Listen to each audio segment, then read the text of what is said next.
Welcome to Solanki education digital. કેમ છો બાળકો? ચાલો આજે આપણે શીખીશું ધોરણ 5 ગુજરાતી સદ્યપોથી પાઠ છે 5મો, ધોયો અને ખાધો। વાંચો અને પ્રશ્નનો ઉત્તર આપો। પહેલું, આ વાર્તામાં તમને ખૂબ ગમ્યા હોય, વાંચવાની મજા આવી ગઈ હોય એવા વાક્ય કે વાક્યખંડની નીચે લીટી કરો। તેમાંથી એક બે વાક્ય QR કોડ મારફતે તમે સાંભળ્યા હતા તે રીતે વાંચો। તો પહેલું, લીટી કરતા પહેલા વિદ્યાર્થીએ કયા બે કામ કરવા પડશે? લીટી કરતા પહેલા વિદ્યાર્થીએ વાક્ય અને વાક્ય રચના વાક્યખંડ શોધવાના છે। આ પ્રવૃત્તિ પહેલા વિદ્યાર્થીઓએ શું સાંભળ્યું હશે? કઈ રીતે? આ પ્રવૃત્તિ પહેલા વિદ્યાર્થીએ વાર્તા સાંભળી હશે, વાંચીને સાંભળી હશે। શું વિદ્યાર્થી દરેક વખતે આખા વાક્ય નીચે લીટી કરવાની થશે? ના, માત્ર વાક્યખંડની નીચે લીટી કરવાની હશે। વાક્ય વાંચતી વખતે વિદ્યાર્થીઓએ શું ધ્યાન રાખવાનું હશે? વાક્ય વાંચતી વખતે વિદ્યાર્થીઓએ વિરામ ચિહ્ન, ઉદ્ગાર ચિહ્ન, પ્રશ્નાર્થ વગેરે ચિહ્નોનું ધ્યાન રાખવાનું થશે। તમારા મિત્રને આ વાર્તાના કયા વાક્ય ગમ્યા તે તમને કઈ રીતે ખબર પડશે? કોઈ મિત્ર સાથે વાતચીત કરીશું ત્યારે ખબર પડશે। મિત્ર વાક્ય વાંચતા હોય ત્યારે તમે શું ધ્યાન રાખશો? મિત્ર વાક્ય વાંચતા હોય ત્યારે આપણે તે કઈ કઈ બાબતમાં ભૂલ કરે છે તે ધ્યાન રાખવાનું છે અને પછી તેને જણાવવાનું છે। લીટી કરેલા શબ્દને બદલે કૌંસમાં આપેલો કયો શબ્દ મૂકવાથી વાક્યનો અર્થ નહીં બદલાય તે શબ્દ પર ખરું કર અને વર્ગમાં સમૂહ ચર્ચા કરી તમારો જવાબ તપાસો। વાક્યમાં કૌંસમાં આપેલા શબ્દ લીટી કરેલા શબ્દ વચ્ચે શું સંબંધ હશે? બંને શબ્દનો અર્થ સરખા અને સમાનાર્થી હશે। કૌંસમાંના શબ્દ પર ખરું કરવા માટે તમે શું વિચારશો? વાક્યમાં રહેલ શબ્દનો સમાનાર્થી શોધીશું। વાક્યમાં લીટી કરેલા શબ્દ જેવો જ અર્થ હોય તેવા કેટલા શબ્દ કૌંસમાં હશે? 1। તમે યોગ્ય શબ્દ પર ખરું કર્યું છે તે કઈ રીતે ખબર પડશે? સમૂહ ચર્ચા કરીશું અથવા તો મિત્ર સાથે વાતચીત કરીશું ત્યારે આપણને ખબર પડશે। શિક્ષકે આ પ્રવૃત્તિ શું કરવાનું થશે? શિક્ષકે આ પ્રવૃત્તિમાં વિદ્યાર્થીને માત્ર માર્ગદર્શન આપવાનું થશે। તમારા જવાબ સાચો ક્યારે ગણાય? સમૂહ ચર્ચા કરીશું અથવા તો શિક્ષક તપાસશે ત્યારે જવાબ સાચો ગણાય।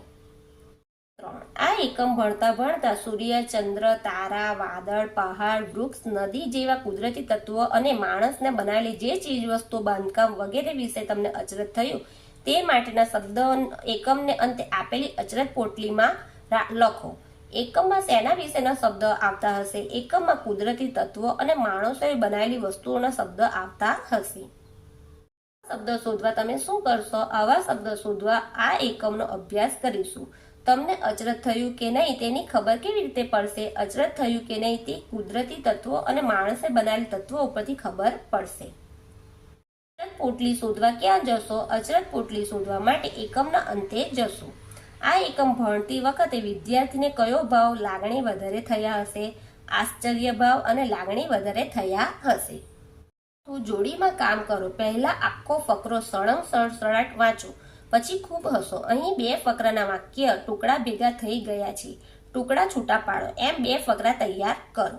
આ સૂચના પ્રમાણે તમારે કેટલા કામ કરવાના થશે? આ સૂચના પ્રમાણે આ ફકરો વાંચવાનો અને ખૂબ જ હસવાનું છે।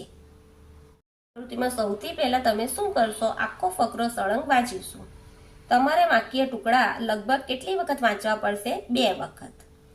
ફકરો વાંચતી વખતે તમને હસવું શા માટે આવશે? વાક્યના ટુકડા ભેગા થઈ ગયા છે એટલે ફકરો વાંચતી વખતે હસવું આવશે। વિદ્યાર્થીએ એકલા કરવાની હોય તેવી ક્રિયા કઈ? વાંચવાની ક્રિયા। આ પ્રવૃત્તિ તમે કરી લેશો ત્યારે તમારી પાસે શું લખેલું હશે? 2 ફકરા લખેલા હશે। પ્રશ્ન 29, વાક્યના ટુકડા સાર્થક રીતે જોડો, ઉદાહરણ પ્રમાણે ગોઠવીને ફકરો બનાવો। એટલે અહીંયા આપણને આ ટુકડા આપ્યા છે તેને આપણે ગોઠવીને લખીશું। આપ્યું છે, પપૈયાના છોડ નર અને માદા એમ 2 પ્રકારના હોય છે। ડાળખીના ગોઠવણ પરથી તે પ્રકાર ઓળખી શકાય છે। બંને પ્રકારના છોડ, ફૂલ બેસે છે। ફળ ફક્ત માદા પપૈયાને થાય છે। ખજૂરના ઝાડમાં પણ આ રીતે ફળ થાય છે। બીજું બનાવીશું। ચોખાને મીઠાવાળા પાણીમાં 2-3 કલાક પલાળી રાખો, પછી તે પાણી નીતારીને ચોખાને સુતરાઉ કપડા પર પાથરી દો। એક વાસણમાં મીઠું ગરમ કરવા મૂકો। મીઠું બરાબર ગરમ થઈ જાય પછી તેમાં પેલા ચોખાને નાખો અને ફૂલ તાપે શેકો। ધાણીની જેમ મમરા તૈયાર। દરેક વાક્યમાં કશીક ભૂલ છે, શોધી કાઢો અને વાક્ય સુધારો. સુધારેલું વાક્ય લખો. તો અહીંયા આ ઉદાહરણ આપ્યું છે એ પ્રમાણે આપણે કરીશું. સૂરજ આથમ્યો, તો અજવાળું ખોટું છે.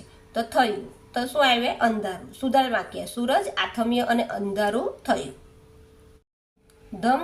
ધમધોકતી ઠંડી હતી એટલે મેં સ્વેટર પહેર્યા. તો અહીંયા ધમધોકી ચેકી નાખવાનું છે ને લખવાનું છે સુધારેલ વાક્ય, કડકડતી ઠંડી હતી એટલે મેં સ્વેટર પહેર્યા. બટકું ભરે તો ઇન્જેક્શન મૂકવા પડે. બટકુને ચેકી નાખવાનું ને લખવાનું કરડે. તો સુધારેલ વાક્ય, કૂતરો કરડે તો ઇન્જેક્શન મૂકવા પડે.